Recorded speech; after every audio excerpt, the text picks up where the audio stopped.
Assalamualaikum warahmatullahi wabarakatuh. Dengan Adi kembali nih di Ngoko Podcast bareng ibu-ibu dan bapak.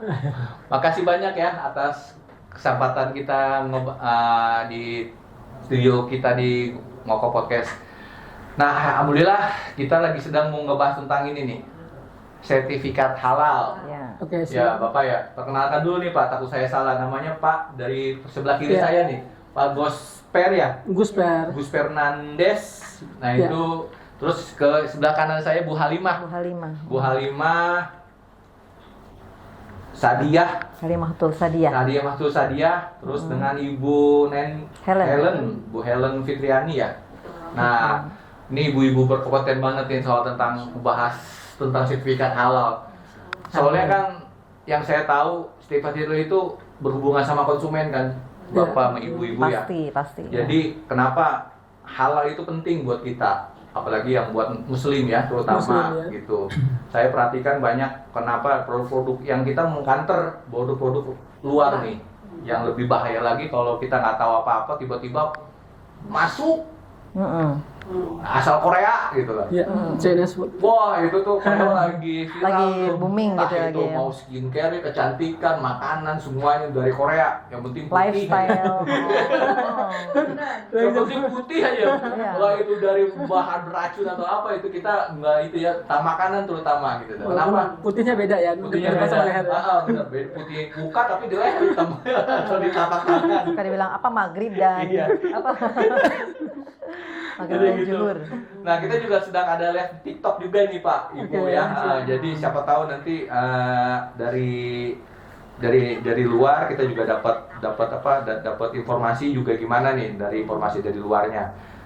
Nah, gimana Bapak Pak Guspar sebagai pembuka dulu nih Pak. Oh iya, boleh. Nah, apa itu pentingnya sih sertifikat halal gitu buat konsumen terutama Iya. yang nggak tahu apa-apa gitu. Soalnya banyak gitu loh. Konsumen tuh apalagi nanti UMKM umpamanya. Kan tanggal UMKM. 28 Oktober ya. Iya, 17 Oktober 2026. Itu harus udah ada semua sertifikat halal. Kalau enggak ada denda, ada Iya. kena administrasinya segala macam. Betul. Bahkan kena pidananya loh. Iya, Ada sanksi, ya. terberatnya. Sanksinya kan. Denda atau yang pidana pun kalau dia pemalsuin kan Iya.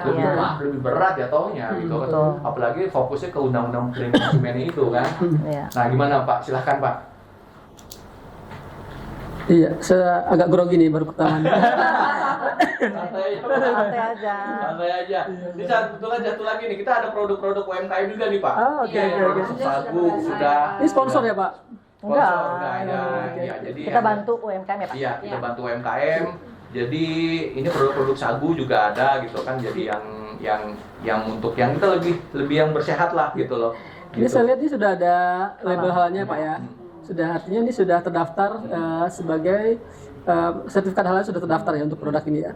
Ya. Ya, jadi sebelum kita lebih lanjut ya bicara tentang sertifikat halal ini, jadi perkenalkan saya Gus Fernandes bersama teman-teman di sini Bu Halimah dan Bu Helen dari Global Halal Center yang merupakan gabungan ya, sebuah konsultan halal yang merupakan gabungan dari beberapa penyelia yang tersebar di hampir seluruh Indonesia, Bapak. Di seluruh Indonesia ya? Ya, sampai Jadi hari hanya ini bukan di Jakarta bukan, atau Jabodetabek ya.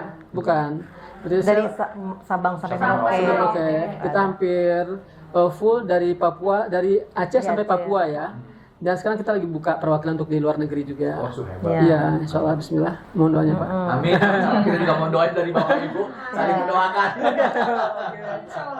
Target kita Timur Tengah dan regional. Iya, insya Allah. Jadi sekarang kita bicara tentang sertifikat halal itu, memang sekarang lagi viral ya.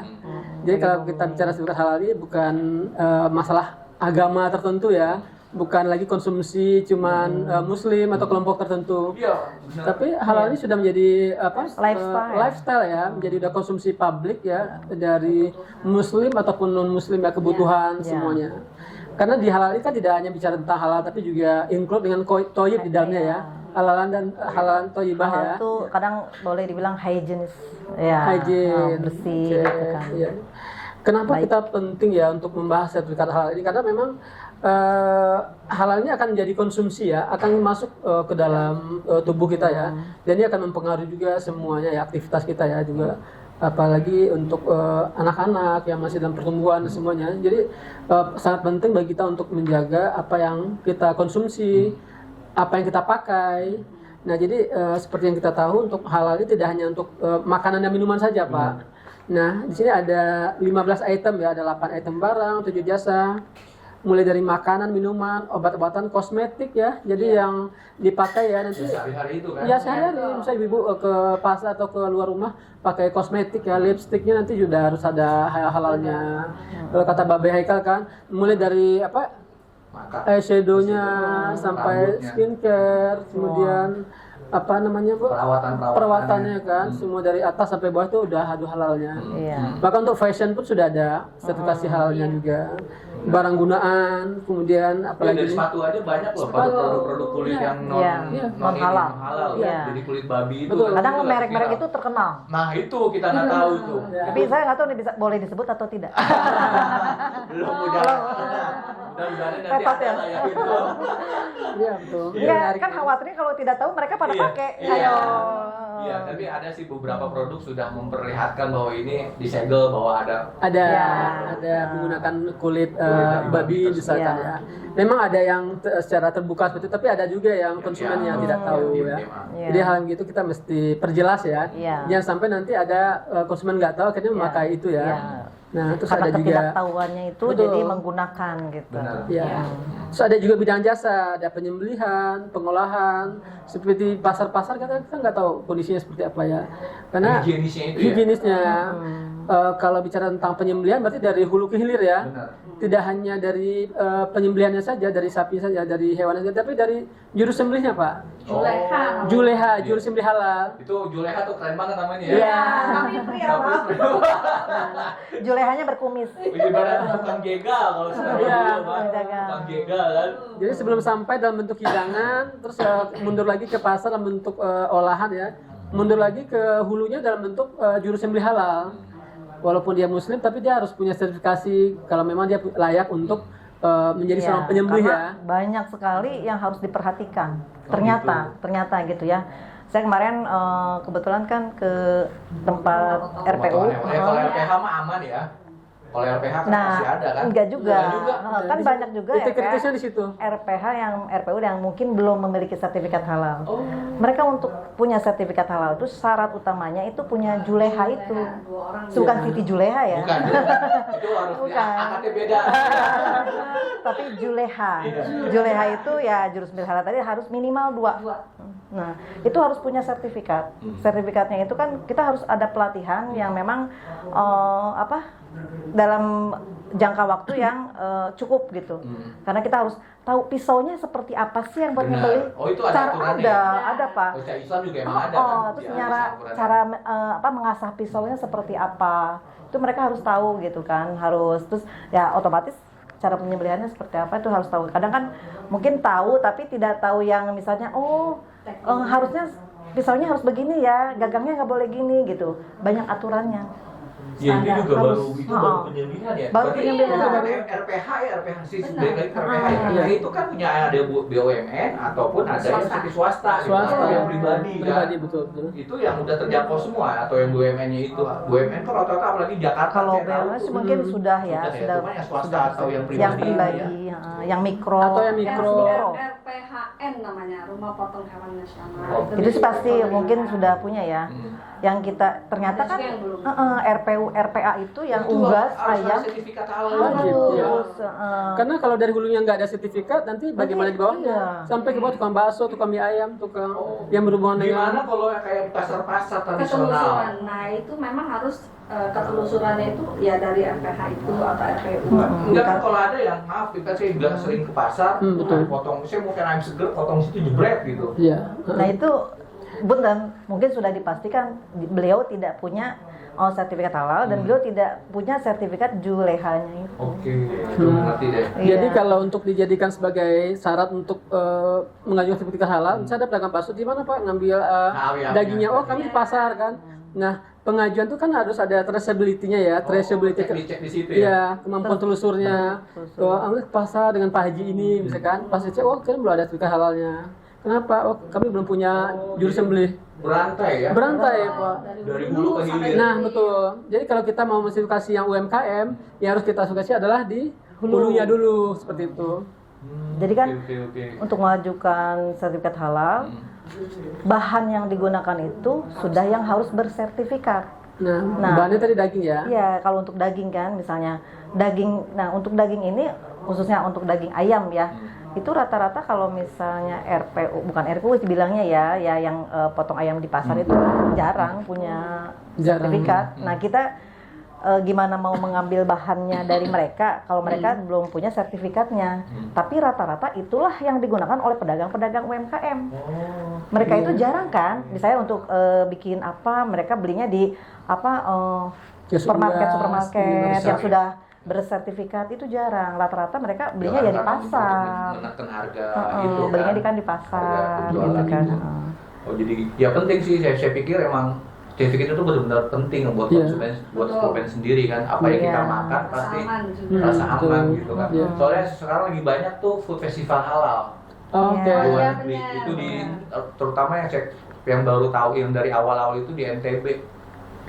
Ya, Nusa Tenggara Barat. Itu kan penggeliat pertama kan untuk festival food halal. Jadi semua restoran harus halal semua. Belum zamannya dulu, masih belum zamannya ada karena kan halal. Itu destinasi wisata. Lombok itu. Jadi akan seksi kalau misalnya wisata halal tadi. Itu nyambungnya ke situ lagi akhirnya. Iya, bisa, betul.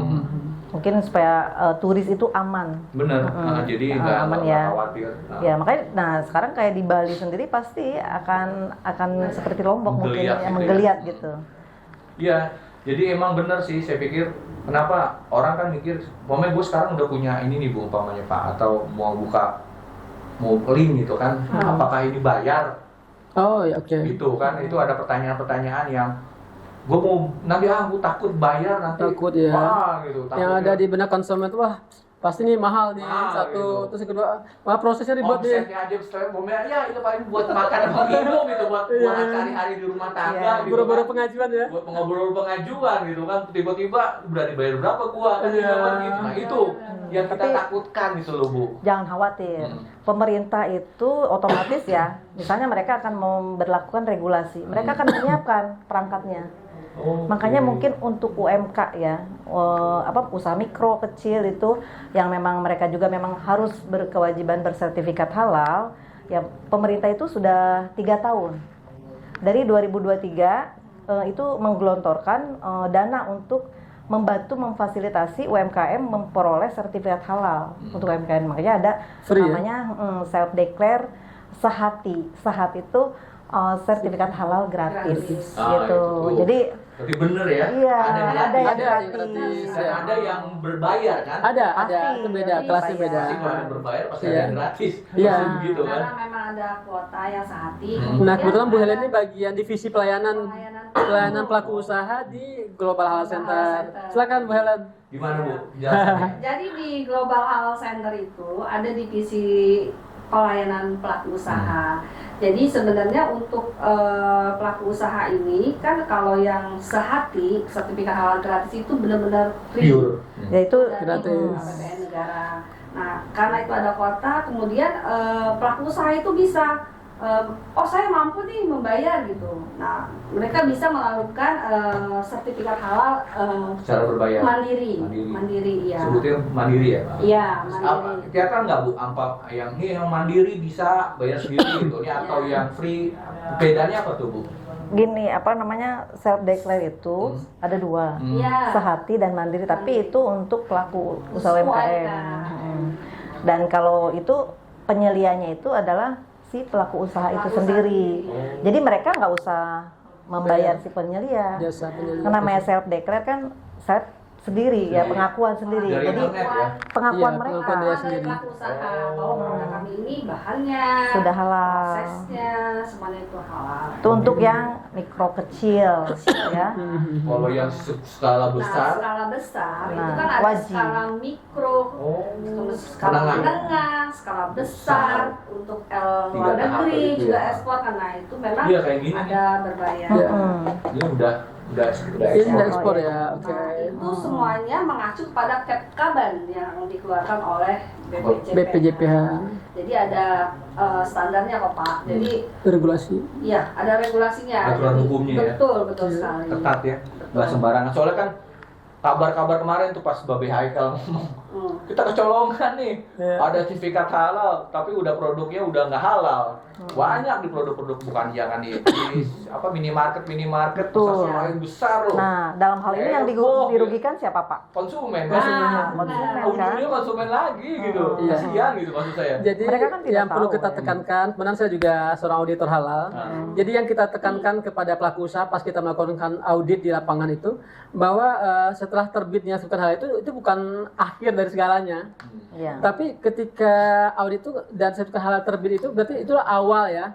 Dia Manual ya, menjaga komitmennya. komitmen dari pelaku usaha itu untuk mengikuti ada manual book istilahnya, ada manual SJPH ya, sebuah SOP Sistem jaminan produk halal. ya yang dikeluarkan oleh perusahaan dari A sampai Z, mulai dari tentang komitmen untuk membeli bahannya. ya masuk ke komitmen untuk Ya. akan ikut sertifikasi halal ya, Iya. pelatihan Melakukan sistem jaminan produk halal secara konsisten dan kontinu, bukan setelah produk sertifikatnya Udah terbit pasar. udah aja gitu. Tapi kalau gimana kalau barang impor?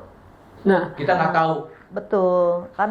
Kan Kan ada di undang-undang Pak, semua barang dari yang beredar di Indonesia itu wajib bersertifikat halal. mau itu dari Termasuk luar. negeri, apalagi yang dari luar negeri ya wajib bersertifikat Ya. halal. Jadi di LPH namanya lembaga pemeriksa halal itu yang sekarang tuh ada berjumlah lebih kurang 100 lembaga ya di Indonesia. Yang Awalnya orang cuma satu yang kita awalnya tahu mungkin kan. hanya POM ya, terus ada Skovindo, Survei Iya, Indonesia, Survei. Hidayatullah dan sebagainya. Nah, sekarang udah ada 100 lebih kurang. Dan itu ada divisi namanya SH luar negeri. SHLN. Nah, SHLN. Jadi untuk produk yang akan keluar ataupun produk yang akan masuk ke dalam negeri itu melalui SHLN. Gitu. oh gitu ya. Jadi benar-benar ya harusnya konsumen juga harus peduli sebetulnya ya. Iya. Harus konsumen harus. Kalau dari luar negeri itu bisa dari misalnya negara asalnya itu sudah memiliki lembaga sertifikasi halal. Tapi kalau mau masuk ke kita, nah itu tetap harus diregister. Oh, Ya, gitu. Jadi harus udah ada yang bekerja sama Bekerjasama dengan antara Produk importir itu kan. antara sertifikasi halal di luar negeri dengan Lembaga BPJPH yang- sebagai badan yang menyediakan sertifikat halal di Indonesia. Iya, sedangkan Ya. produk itu kan harus ada label segala macam. Iya, Satu betul. kan. Nah, kalau mereka misalnya belum bersertifikat halal dan mau disertifikasi oleh Indonesia itu bisa oleh BPJPH, ya berarti kan harus penyeliannya orang WNI Iya. yang mensertifikasinya itu. Islam, udah wajib kan Islam, nggak boleh kalau nggak Islam. Wajibnya itu Muslim, WNI gitu, dan mungkin sudah bersertifikat halal. penyeliannya, Sertifikat auditornya gitu. Betul, punya Itu sertifikat. sebenarnya itu peluang ya, Iya. peluang. Ya makanya itu kan saya juga ada pertanyaan lagi nih Bu. Gimana kalau buat pendamping kan bapak pendamping atau ibu Iya, pendamping untuk sertifikat halal. Iya. Gimana yang orang non muslim pengen gabung ke sini? Kalau sebagai pendamping, mohon maaf ya Ah. Pak, itu tidak bisa. Tidak Itu bisa. eksklusif untuk Muslim. Oh, gitu. Kalau Ya. pendamping, Ah. pendamping atau penyelia. Penyedia. Sedangkan untuk Bedanya apa sih Bu? apa tuh? Tadi Pak. Oh, pendamping itu untuk program yang sehati, bukan self declare. Oh. Self declare yang ada dua tadi tuh. Self declare itu kan pernyataan sendiri pelaku usaha, dan di self declare itu ada dua. Satu yang mandiri berbayar, satu lagi dia yang memang sehati, yang programnya diberikan oleh pemerintah pembiayanya. Nah, kalau yang penyelia itu adalah untuk program yang reguler, reguler yang berbayar, maksudnya. Nah, itu biasanya untuk usaha kecil, menengah, besar atau mikro, tapi dia berhubungan dengan daging, gitu. Atau dia sudah mempunyai cabang lebih dari satu, atau dia sudah mempunyai menu di atas 10 menu, varian menu. Nah, itu Itu walaupun sudah wajib. mikro udah wajib reguler. Reguler berbayar. Nah, itu wajib punya penyelia. Penyelia itu adalah orang yang bertanggung jawab atas SJPH tadi di Semua suatu usaha. aturan itu. Dan Dia yang semacam personal guaranteed lah gitu Ya, kan. Nah, dan wajib bersertifikat si penyelia itu. BPJP. Berarti Tidak. kalau yang non muslim itu nggak bisa gabung gitu. Nggak ya? bisa Sebagai kalau untuk penyelia jadi baru penyelia bisa. tidak. Tapi untuk memperoleh sertifikat halal Bisa, produknya. asal mereka mempunyai penyelia. Ya. Yang penyelia kan wajib muslim. Ah. Dia yang bertanggung jawab atas Bahwa kehalalan ada yang produk. menerangkan, Iya. menerangkan bahwa ini Iya. orang bener gitu. Iya. Bahwa Produknya bener. bukan sekedar itu Pak, bahwa SJPH-nya di perusahaan tersebut telah dijalankan gitu. Iya. Ada Penyelia komitmen. ini yang bikin SOP ya, manual SCPH, dan itu akan menjadi panduan bagi pelaku usaha dari awal sampai jangka panjang. Karena Iya. padahal ini kan berlaku seumur hidup. Oh gitu, iya. Berlaku seumur hidup. Nah, jadi selama itu Sama manual tidak- SCPH itu adalah menjadi panduan, ada. acuan. Lah iya, tapi kan kalau seumur hidup kan takutnya dimanipulatif bisa aja. Nah, di sanalah peran dari penyelia halal ya. Jadi Nah. penyelia halal ini wajib memberikan laporan, yang memberikan report Kepada ke BPJPH. BPJPH dan ke LPH minimal 6 bulan sekali atau 1 tahun sekali. Produk itu Tahun 2 kan. kali. Iya, betul. Apakah bahannya masih komitmen, konsisten dengan bahan Konsisten tersebut? dengan ada yang asal dari Iya. tawaran pertama itu Betul. kan. Jika pengajuan. ada dia penambahan produk atau perubahan Lapor bahan, lagi. Harus. lapor ke BPJPH, lapor ke LPH. Iya. Sebegitu ketatnya ya. Sebegitu ketatnya. Karena kan Oh. karena memang wajib ya Pak. Ya setelah terbit sertifikat halal itu ya khawatir gitu. Misalnya sudah terbit nih, saya sudah punya sertifikat Nah, gitu enak kan. aja udah. Produk saya ganti bahannya dengan yang ini gitu. Gue bener buat produk gede gitu kan. Saya ganti lagi deh gitu. Gua ama gitu. Saya ganti lagi deh dengan yang ini. Nah, itu kan kita nggak tahu apakah sudah memiliki Terus sertifikat sunahnya halal kan, bahannya, komposisinya apakah aman digunakan. Kan halal bukan sekedar ini ya, tapi kan aman juga, aman atau tidak baru itu digunakan gitu. Kalau yang berbahaya udah otomatis tidak halal bagi kami. Seru juga nih. Iya. Ini ya. Ini baru paham jadi gitu. Jadi konsumen secara pribadi, secara mandiri juga bisa Pak melakukan pengecekan sendiri ya, baik secara kasat mata berupa logo, barcode, ID. Nah ini ID ini kita Ini bisa terlihat nggak nih kalau di kamera nih ada ya, logo halal, jadi ada ID ini barcode. kita bisa cek di webnya BPJPH. Dengan kita masukkan ID akan muncul nama pelaku usaha, lokasi usahanya sesuai apa tidak, kemudian varian menunya sama nggak yang muncul di aplikasi dengan apa yang terdaftar di restonya. Oh gitu. Jika ternyata di restonya ada 20, ternyata yang datang cuma 10, 10. Nah, berarti ada kita tes, Coba, tes siapa Ini ya? ada salah Bapak satu. udah nyoba belum? Hah? Udah Apanya? nyoba Oh, ngetes belum, ini? belum. belum, Oh. coba tadi. Saya coba ya. Keluar ya, Pak? Nih, kan Kan gini belum nih Pak. Ini kan ada barcode Pak. Ah. Kita cek nih, tuh kan langsung. Oke. Kita Bener loh. desain. Keluar. Iya. Ini langsung nanti kalau apa namanya kita bisa ngecek. Website-nya ya. Nah, langsung connect. Nah itulah untuk mengetres mana orang yang bisa menghindari. Misalnya Ke tracking ya, ke tracking Hmm. bahwa ini bahan-bahannya bukan dari hasil dari pengajuan tadi kan. Iya. Iya. betul. Jadi tadi. penting buat konsumen juga tahu caranya bagaimana tracking Pengecekan. gitu. Ini benar nggak nih memang punya PUI pelaku usaha betul. ini, jangan sampai label punya si A tapi Iya. dilempar ke Digunakan pelaku gitu. Iya. Mas Ahmad, ada yang mau ditanyakan? Ini ada penonton lagi di sini nih. Iya. Gimana Pak? Penonton yang live ya. Yaitu saya mau tanya, katanya untuk produk bersertifikat halal itu adalah wajib sekarang ya. Betul Pak, wajib. Kalau misalkan ada penjual yang dia tidak memenuhi syarat Oh iya. ada sertifikat halal itu apa Sanksi ya Pak ya. sanksinya? Oke. Ya, silakan Bu Helen. sanksinya itu Pak. Tahapan-tahapannya. Iya. Iya. Memang di peraturan negara itu memang sudah Ini ya. dijelaskan ya Pak ya. Pertama itu dia sanksi secara lisan. Kemudian sanksi secara administratif itu memang tidak dilaksanakan juga, di situ ada denda juga Pak. Oh, ada denda. Di pembatasannya beredar, ditarik dari peredaran. Ya, itu pertama tadi yang ditarik dari peredaran bisa itu juga. Oh, ya. Nah sekarang pertanyaan kedua jelas. Pak kita juga. Sekarang banyak UMKM yang inovasi Iya. dengan produk-produk Sahabat lo. makanan, minuman, Iya. Yang atas, macam-macam ya. yang 4G, Baik yang 5G, kelas kecil maupun yang tanpa sudah barcode. industri ya. Iya. Yang besar ya. Apakah sertifikat halal itu hanya menyasar kepada UMKM yang sudah kelas industri atau semua, termasuk pedagang-pedagang di pinggir jalan itu harus memenuhi sertifikat halal? Semua Pak. Ya. Jadi apa namanya itu kan semua makanan, minuman yang beredar di Indonesia itu wajib bersertifikat halal. Nah, jadi Tapi seluruh belum ya? pelaku usaha baik yang UMKM, udah. mikro, menengah, besar atau ekspor ke luar negeri itu wajib Pak Oke. bersertifikat Nah, halal. sekarang kan UMKM yang kelas kecil ya, Ya, yang kelas rumahan, yang Ya. orang baru coba-coba itu kan banyak sekali. betul. Nah, Nanti ada yang sebenarnya ya. edukasi dan Iya. peran pemerintah untuk membimbing mereka itu seperti apa?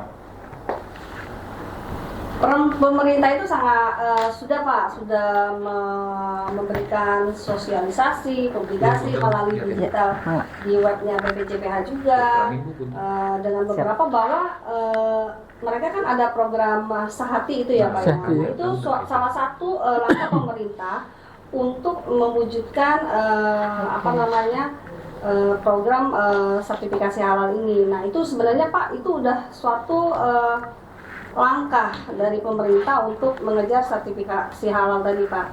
Untuk UMKM itu bisa ada Sehati, sertifikat halal gratis. Kemudian bisa juga Serdikler mandiri.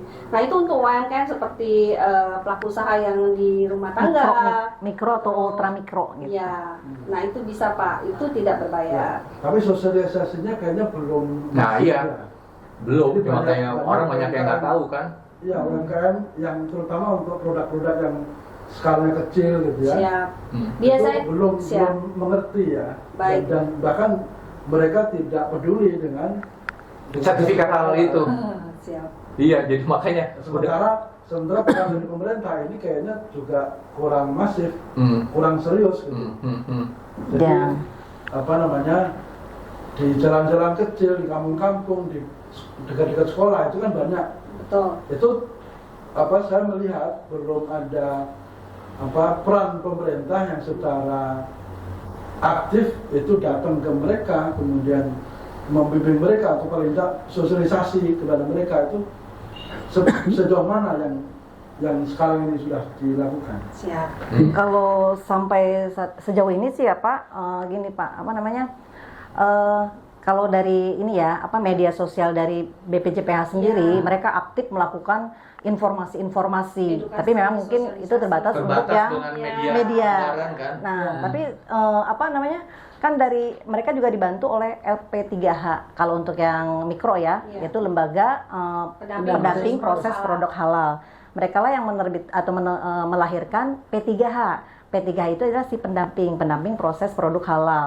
Nah, memang kan di sana si tugasnya si pendamping itu adalah sosialisasi dan mungkin edukasi dan berlanjut ke pendampingan kepada UMKM untuk membuat sertifikasi halal. Jadi memang ini agak bagaimana tugas si pendamping itu dapat berperan secara aktif di masyarakat karena mereka yang bersentuhan dengan UMKM tadi, mereka yang akan mendampingi pelaku usaha untuk membuat sertifikat halal gitu. Iya. Tapi sampai tergantung mungkin ya Pak daerah mana gitu ya. Iya. Ya kalau di Jawa Barat sih ya itu adalah yang penerbit sertifikat halal terbesar Terbesar untuk di Indonesia. self declare se Indonesia. Iya. Tuh Jawa Barat karena kan memang lebih banyak di Jawa Barat. Dan Petugas kayak pendampingnya juga banyak. Berarti yang di lapangan itu adalah tugas dari ujung tombak, Ya, ujung tombak. Ya, ujung tombak karena mereka yang memang berhubungan langsung dengan pelaku usaha UMKM. Dan kebetulan saya juga memang sebelum sekarang menjadi penyelia dari Global Halal Center, saya berangkat dari pendamping halal juga. Ya, saya gitu terutama ya Apa bedanya membantu. pendamping halal sama penyelia halal. Tadi sih sudah ditanyakan. Iya. Tapi boleh saya jelaskan lagi Pak. Pendamping itu kan untuk mendampingi UMKM tadi yang programnya self declare ya. Jadi kan kalau sertifikat halal itu ada dua, self declare dan reguler. Self declare itu adalah sertifikat halal dengan penyertaan sendiri pelaku usaha ya. Nah itu juga ada dua lagi. Ada yang sehati dan mandiri. Sehati itu dari fasilitasi pemerintah bisa. yang programnya sehati itu yang gratis ya. Jadi pemerintah itu menggelontorkan dana untuk satu sertifikat itu 230.000. Nah, itu akan diperoleh oleh si pendampingnya sebesar 150.000 dipotong pajak gitu. Nah, itu udah berbagi di sana. Itu pemerintah menggelontorkan itu berarti kan salah satu kontribusi pemerintah dalam hal ini BPJPH dalam hal membantu UMKM. Nah, untuk yang mampu, kan kalau namanya fasilitasi mungkin terbatas. Karena 1 tahun itu hanya 1 juta. 1 juta sertifikat halal gratis. Dimulai 2023, 2024, dan sekarang 2025. Karena, tapi dari 1 juta itu kan cukup banyak juga ya sebenarnya. Dan itu